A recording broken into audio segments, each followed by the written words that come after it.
Bom dia! Hoje nós vamos estudar sobre órgãos dos sentidos.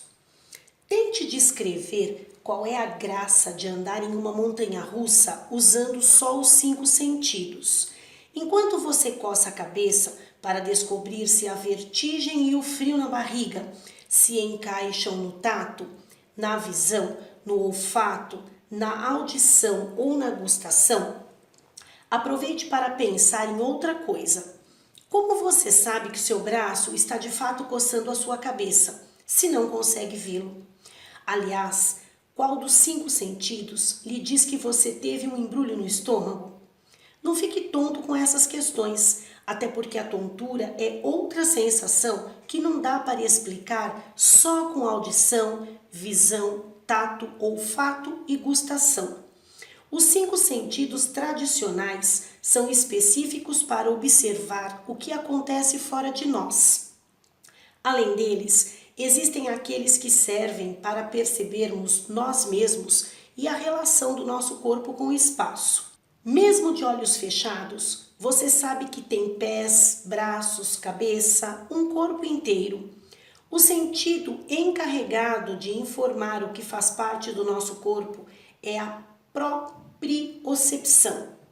Comece a viajar nesse mundo interno e vão pipocar sentidos que nos informam situações como o equilíbrio, a pressão sanguínea, a sede ou a fome.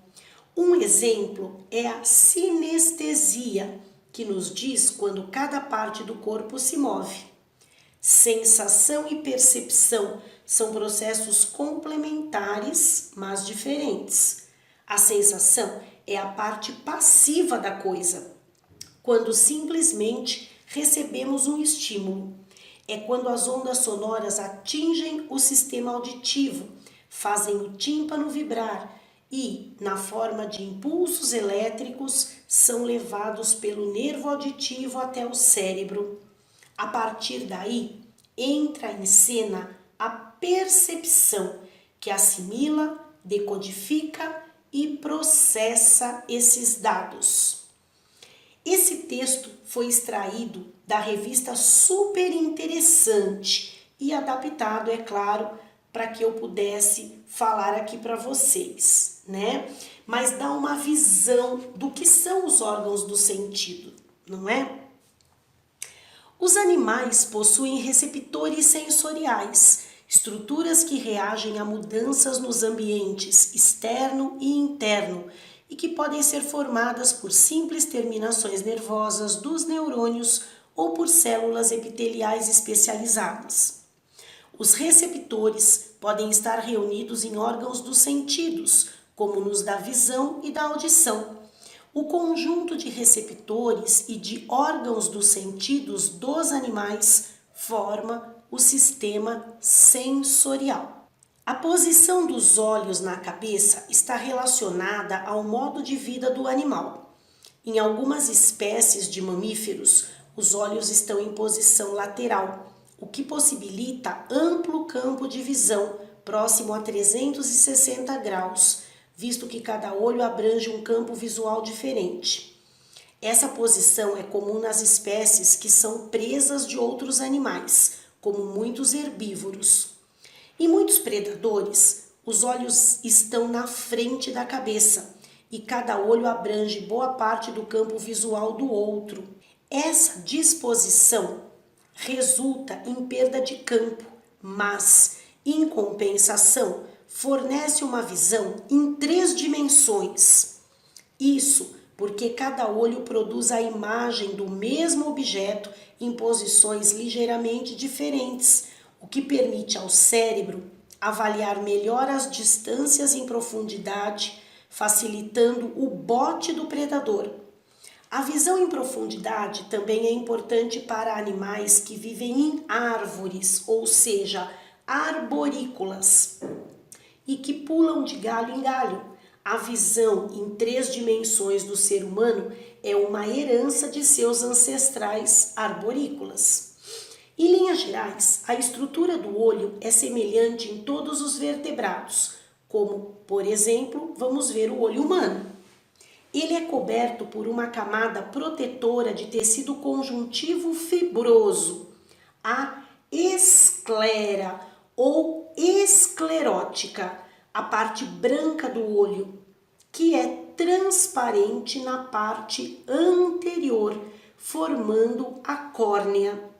Parte da esclera e a superfície interna das pálpebras são revestidas por uma membrana, a conjuntiva. Mais internamente se situa a corióide ou coroide, com vasos sanguíneos e melanina. Esta pode ser vista na parte anterior da coroide, a íris, e é responsável pela cor dos olhos. No centro da íris existe uma abertura, a pupila, pela qual entra a luz. A íris pode se contrair abrindo ou fechando a pupila e controlando a quantidade de luz que entra no olho.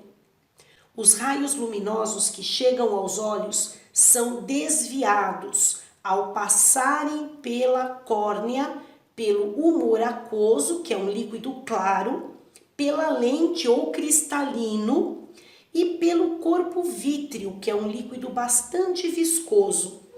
Esse conjunto funciona como um sistema de lentes convergentes e forma uma imagem na parte sensível do olho, a retina.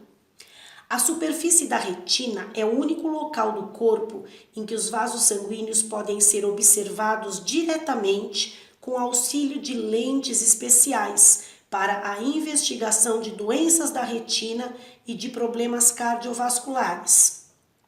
O exame é feito pelo médico oftalmologista. A região onde os axônios dos neurônios da retina se agrupam e formam o nervo óptico, que sai da retina e se dirige ao cérebro levando os impulsos nervosos, é o ponto cego. Por causa da ausência de fotorreceptores nessa região, não há formação de imagens nela. Quando um corpo estranho entra nos olhos, a produção de lágrimas aumenta automaticamente. Isso também acontece quando passamos por fortes emoções. Além de impedir que as camadas externas dos olhos percam água e sequem, as lágrimas possuem substâncias que atacam as bactérias. Há dois tipos de células fotossensíveis na retina, cones e bastonetes. Como um filme muito sensível, os bastonetes captam imagens mesmo com pouca luz, sendo importantes para a visão na obscuridade. Nos animais de hábitos noturnos, a retina é formada predominantemente por essas células. Os cones são estimulados apenas por intensidades mais altas de luz, funcionando melhor na claridade e fornecendo imagens mais nítidas que os bastonetes. Estão mais concentrados em uma pequena região chamada mácula lútea ou mancha amarela, em cujo centro está a fóvea. Nessa depressão há apenas cones e é nela que a imagem se forma com maior nitidez. Na periferia da retina há maior concentração de bastonetes. É por esse motivo que na obscuridade vemos melhor com o canto dos olhos. Outra diferença importante entre bastonetes e cones é que estes dão uma imagem colorida ao ambiente. Com pouca luminosidade, é possível perceber apenas o branco, o preto e os tons de cinza. Há 3 tipos de cones: os mais sensíveis ao comprimento de onda do vermelho, aqueles sensíveis ao verde e os mais sensíveis ao azul. A percepção de outras tonalidades depende da quantidade relativa de tipos de cones estimulados. Os bastonetes possuem um pigmento vermelho chamado rodopsina. Pequenas quantidades de luz em uma sala escura provocam a quebra de moléculas de rodopsina, estimulando o início dos impulsos visuais. A carência de vitamina A no organismo resulta numa produção menor de rodopsina, pois essa vitamina participa da composição desse pigmento.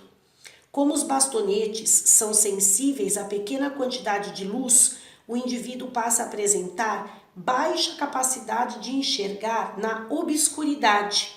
É a chamada cegueira noturna. Quando uma pessoa permanece muito tempo na claridade, grande parte de sua rodopsina se decompõe. Consequentemente, ao entrar em um ambiente pouco iluminado, ela verá com dificuldade. Com a permanência nesse ambiente, sua visão melhora à medida que a rodopsina é ressintetizada. Nos cones, o pigmento sensível à luz é a fotopsina, também derivado da vitamina A. Vejamos a seguir alguns problemas que podem afetar a visão no ser humano. Presbiopia é a famosa vista cansada. A capacidade da lente ou cristalino de alterar seu poder de refração ou acomodação tende a diminuir com a idade, à medida que ele perde sua elasticidade, provocando a presbiopia, que atinge a maioria das pessoas com mais de 40 anos. A focalização de objetos próximos torna-se difícil, o que pode ser corrigido com o auxílio de lentes corretoras convergentes. Hipermetropia, problema decorrente do fato de o diâmetro do globo ocular ser pequeno demais ou de o sistema de lentes ter pouca refração. Em ambos, os raios luminosos não são desviados suficientemente para que sejam focalizados sob a retina. A imagem, teoricamente, se formaria em um ponto depois da retina. Quando o objeto está longe, a pessoa ainda pode focalizá-lo usando o seu poder de acomodação, ou seja, aumentando a convergência da lente.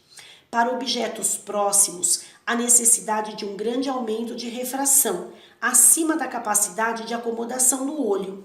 Consequentemente, o hipermetrópe enxerga mal de perto. A correção é feita com lentes convergentes, que desviam os raios luminosos de maneira que eles se aproximem, isto é, convirjam. Miopia, em geral, é causada por um globo ocular muito alongado ou por grande poder de refração do sistema de lentes. Os raios luminosos são focalizados em um ponto antes da retina, onde, se houvesse um anteparo, seria formada uma imagem. Quando o objeto está perto, a acomodação ainda consegue resolver o problema, mas, à medida que a distância aumenta, a lente não pode diminuir mais a sua convergência e o míope passa a ter dificuldade para enxergar de longe. A correção é feita com lentes divergentes, que desviam os raios luminosos de maneira que eles se afastem uns dos outros, formando um feixe divergente.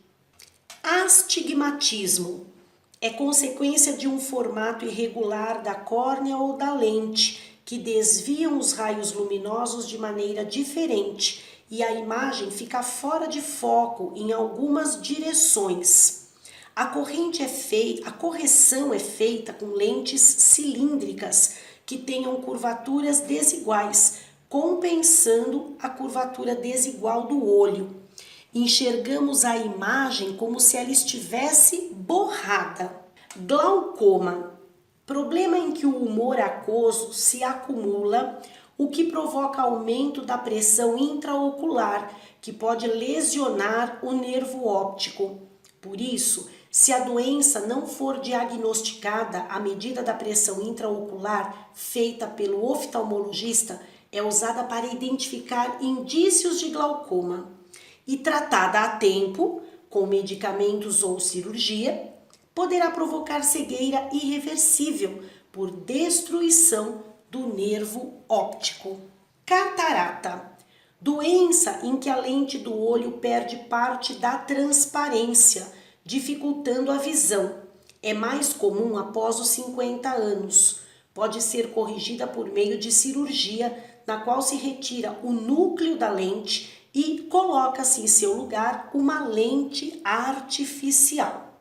Daltonismo, de origem genética, afeta os cones e a pessoa não consegue distinguir certas cores.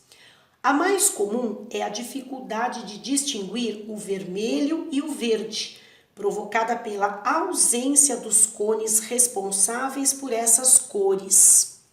Agora vamos falar sobre o olfato e a gustação.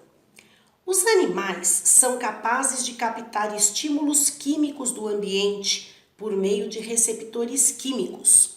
Quando são capazes de detectar partículas emitidas por objetos distantes, esses receptores são chamados de receptores olfatórios, constituindo o olfato.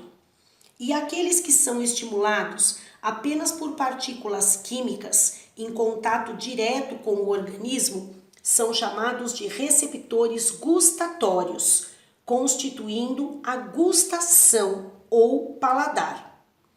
Além de serem úteis, por exemplo, na busca do alimento, olfato e gustação também são importantes na captação de feromônios, substâncias químicas utilizadas na comunicação entre animais.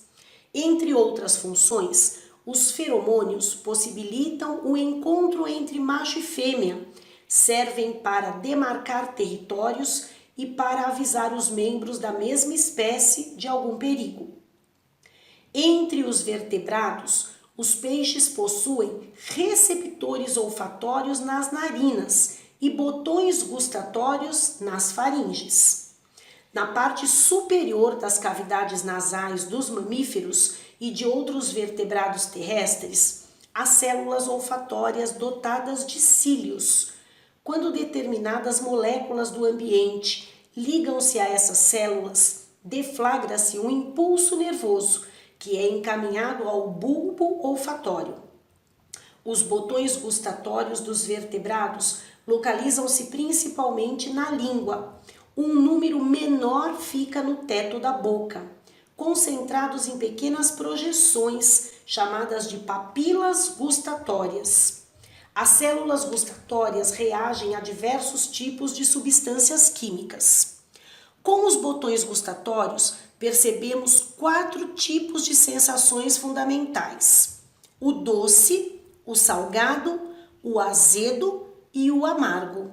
O sabor de um alimento envolve não apenas a combinação dessas 4 sensações, mas também o seu cheiro e a sua textura.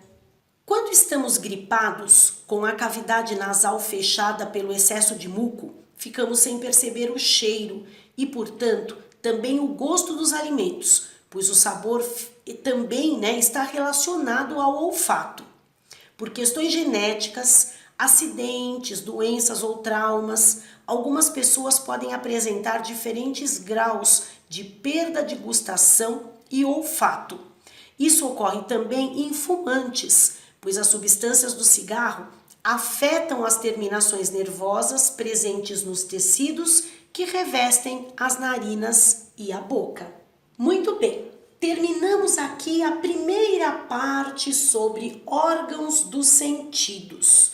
Na próxima aula vamos ver os outros, os que faltaram aí. Tchau, pessoal, um beijo grande e até a próxima aula.